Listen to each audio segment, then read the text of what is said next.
Jan Stanovský pochádza z gymu, kde pôsobí Jiří Procházka. Stanovského sme mohli vidieť neraz na tréningu práve s bývalým šampiónom UFC, aj keď samozrejme je to troška iná váha. Jan Stanovský patrí medzi borcov, ktorí sa rozbiehajú a rozbiehajú sa veľmi rýchlo. Má na konte teda 2 víťazstva a 2-krát knockoutom v prvom kole, cez 20 amatérských zápasov a niekoľko teda medailových pozícií na šampionáte republiky.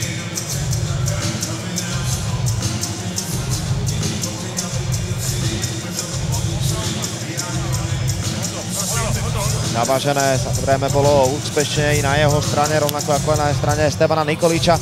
Je to ďalšia náročná previerka pre Stevana, ktorý posledne teda zápasil aj s tým Denisom Gonzalom. Tam sme očakávali, že to môže byť ľahšie pre Stevana, ktorý je takým technikom, ktorý nerobí zbytočnosti a vie si počkať na svoju šancu. Stanovský ale veľmi podobný typ Nikoličovi. No, tak sám som zvedavý, že akým obidvaja sú komplexní fighteri, obidvaja si myslím, že viac chcú chodiť akože po tej zemi, ako keby, že mám pocit, že im to je trošku viac také prirodzené, ale som zvedavý, ako to bude vlastne v dnešnom zápase, že niekedy to býva, keď sa stretnú dvaja vlastne akýby wrestleri alebo zemiari, tak to potom býva taký stand-uperský zápas, takže som zvedavý, či to takto dopadne. Samozrejme, obidva chalani sú šikovní aj v postoji veľmi, takže sám som na to zvedavý.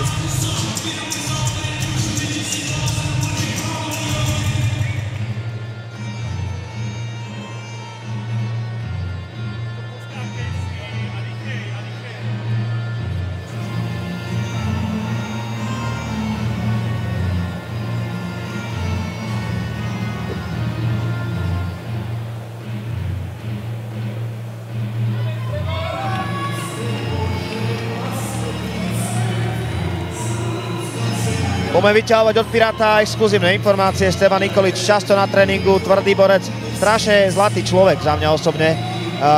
Ďalší z tých ľudí, na ktorého si veľmi rýchlo zvyknete a s ktorým sa radi porozprávate. Stevan tú slovenčinu jak brústi, už je to lepšie? Áno, je to lepšie a hlavne on s úsmevom, s milosťou, s pokornosťou, tak samozrejme človek to tak bere veľmi úsmevne. Ale o čo ide teraz, je to hlavne veľmi dobrý zápasník, veľmi dobre technicky vybavený. Tak ako sme sa bavili, že ľubí prenášať tie súboje na zem, ale dokáže sa takisto veľmi tvrdo pobiť aj v postoji. Čiže tu máme taký čistý komplexný balíček všetkého, čo nám MMA môže priniesť.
Dámy a páni, 6. zápas dnešného večera je vypísaný vo váhe do 70,3 kg štýl boja MMA na 3x5 minút. Poďme si predstaviť oboch borcov.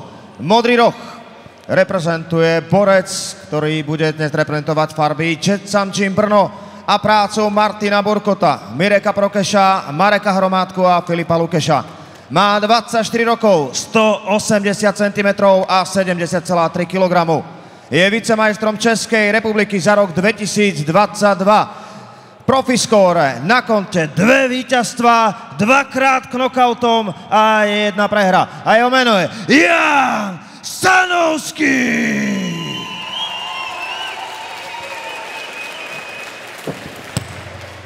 Červený roh reprezentuje borec zo Spartacus Fighting Gym. Reprezentuje trénerov Romana Kolára, Jana Hudáka, Richarda Konca. Má 24 rokov, 176 cm, 70,3 kg. Je 100% finisherom na konte v Profi MMA. 4 zápasy, 4 triumfy pred limitom, 1-krát knockout a 3 submisie rozhodli o jeho víťazstve. Amatérskom MMA 3 zápasy, 3 víťazstva. Je víťaz srbského pohára v grapplingu a víťaz ADCC Hungarian Open a jeho meno je Stevan Nikolič. Rozhodcom v klietke Daniel Čerpák.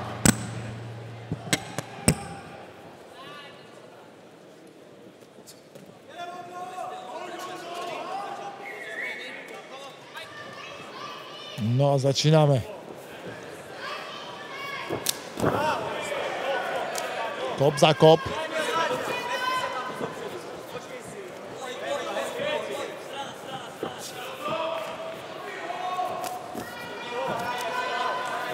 No, zatiaľ je to súboj kopov.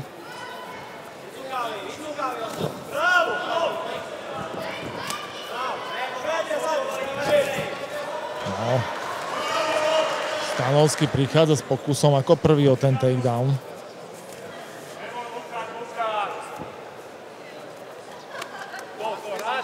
No, presne ten zápas, netušíš, ako by to mohlo prebiehať.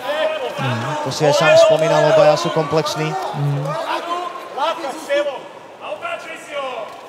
No, dobrý spodok od Nikoliča teraz. 2 háčiky. Pokus o spinning back fist, ktorý tam aj tak na poli veru dopadol. Opäť dobrý kauf. Máš pravdu, nebol to spinning elbow umyslený, pretože tá ruka bola vystretá. Dobrá práca od Stevana Nikoliča, doručil takedown, potrebuje si zaistiť pozíciu, ideálny side.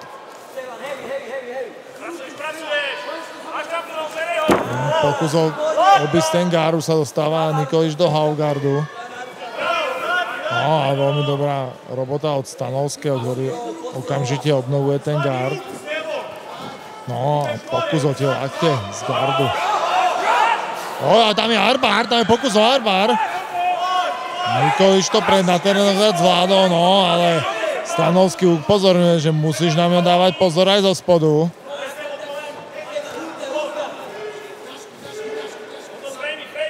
Stevan znova dobrá silová práca.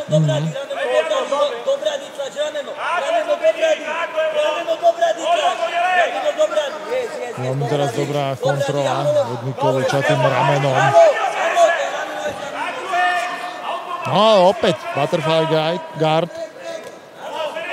od Stanovského, ktorý naozaj z toho chrbta ukazuje, že vie pracovať, vie byť nepríjemný a znepríjemný. Opäť ten armbar tam je, ale tentokrát to Nikolič určite zvládne, ten lakeť bol vonku. No ale Stanovský nepríjemný z toho chrbta. Teraz také výmena kladívok. Opäť dobrý pokus o lakeť od Stanovského zo spodu.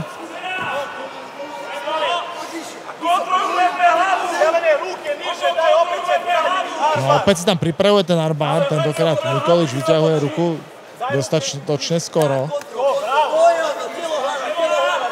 A vidíme, že opäť si tam chystá ten armbar.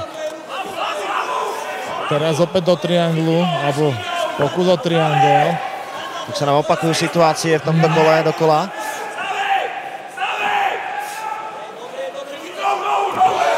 No teraz sa Stevan pokúša naopak. Potrebuje tú pravú nohu vyťahnuť. Dobrý pokus o lakeť. Alebo nielen pokus, ale aj dobrý lakeť. Ale teraz tam prichádza pokus o triangel. A toto bude pravdepodobne koniec, priatelia. Naozaj veľmi dobrý úchop. Je tam pokus o tú obranu, ale uvidíme. Naozaj ten triangel je zatiaľ dobre zatvorený. No a už tam tá ruka je pripravená na klepanie. To by naznačoval Stanovský, som OK. Ukazuje zatiaľ áno, ukázal ten palec hore, že všetko je v poriadku, ale ešte minúta 17.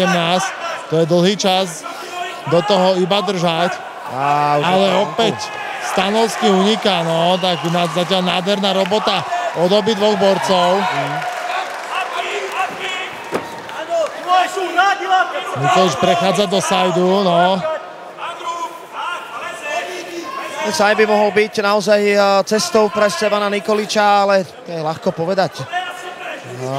Stanovský má dobrú zem z dolnej pozície, pracuje neustále, slušne a ofenzívne. Áno, stále je tam nebezpečný.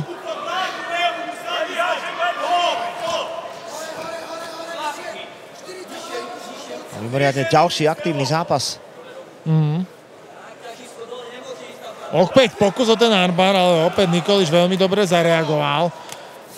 Stanovský tam pridal dobre kladívka, teraz je triangel.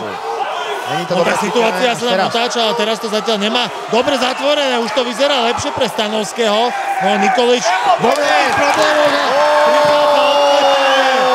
tak to, čo sa nepodarilo Nikoličovi, vychádza Stanovskému a to dotiahnutie trianglu nejakých 10 sekúnd do konca prvého kola, kde to kolo išlo pomerne jasne za Nikoličom. A v rohu Jetson Jimu je veľká radosť. No, tak Stanovský, ale treba povedať, že naozaj si išiel za tým, že bol nebezpečný z tej spodnej pozície celý zápas. Nikolič vždy na to veľmi dobre reagoval. No tento posledný triangel, ktorý si aj pozrieme, tam už zareagovať dostatočne rýchlo nestihol. Tu ešte pokus od spinning backlist. Byl poražen. Teď můžete začít promovat i mě. Ale zůstává, že Nikolič stále nedošel do třetího kola.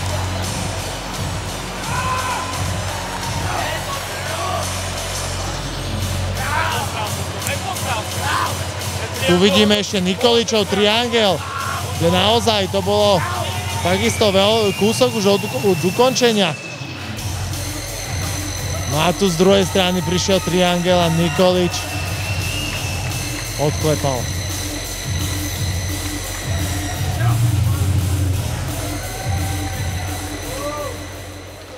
V 6. zápase dnešného večera víťazí v prvom kole po 4 minútach a 50 sekundách na submisiu Triangle Choke borec rohu modrého Jan Stanovský.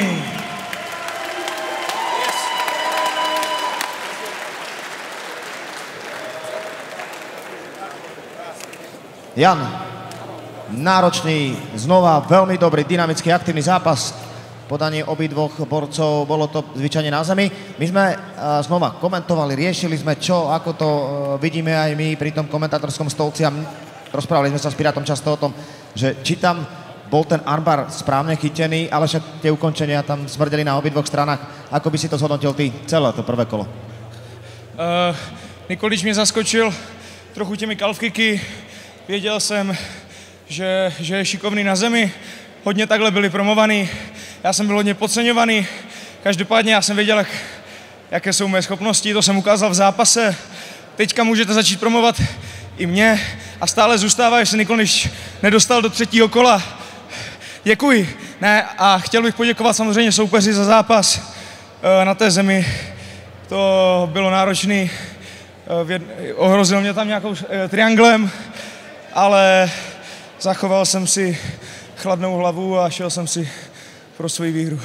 Děkuju. A chtěl bych moc poděkovat všem, kteří tady se mnou dneska jsou. Karel, Mirek, Michal, Karviňák, všichni tam, kteří za mnou přijeli, jezdí se mnou všude od začátku. I tam, ano. A mám za sebou fakt teďka skvělý tým, že na mě to, že oni mi věří, když já sama mám někdy pochyby a je to fakt úžasné. To bych každému přál, že máte lidi, o které se takhle můžete opřít. Děkuju moc. Honza je nielen skvelým zápasníkom, ale skvelým rečníkom. Držíme ti palce, promovať ťa určite budeme, ak príjmeš ponuku na ďalší zápas u nás. Tešíme sa na to. Tretie víťazstvo pro tretie ukončenie a tretíkrát kde inde. V prvom kole Jan Stanovský.